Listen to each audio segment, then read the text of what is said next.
সিরাজগঞ্জের শাহজাদপুর পৌর এলাকার নলুয়া বটতলায় নিখোঁজ ব্যবসায়ী রইস ফকিরের গলিত মৃতদেহ উদ্ধার করেছে থানা পুলিশ।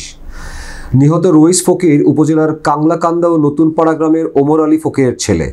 সোমবার বিকেলে স্থানীয় এক বাসিন্দা তাহেজ ফকির খালের ধারে বন কাটতে গিয়ে লাশ দেখতে পান। এরপর খবর ছড়িয়ে পড়লে আশেপাশের লোকজন সেখানে জড়ো হন। খবর পেয়ে দ্রুত শাহজাদপুর থানা পুলিশ ঘটনাস্থলে পৌঁছে মৃতদেহটি উদ্ধার করে। মৃতদেহটি সম্পূর্ণভাবে গলে যাওয়ায় পরিচয় শনাক্ত করা কঠিন হলেও রইস ফকিরের হাতের বিশেষ বৈশিষ্ট্য এক হাতে ৬টি আঙ্গুল থাকার কারণে তার পরিবার লাশটি শনাক্ত করে।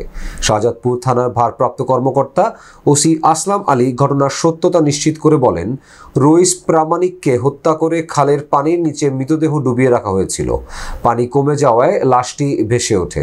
পোস্টমর্টেম রিপোর্ট পাওয়ার পর এই বিষয়ে আইনি ব্যবস্থা নেওয়া হবে। উল্লেখ্য, গত 15 দিন আগে নিজের দোকান থেকে রহস্যজনকভাবে নিখোঁজ হন রইস উদ্দিন।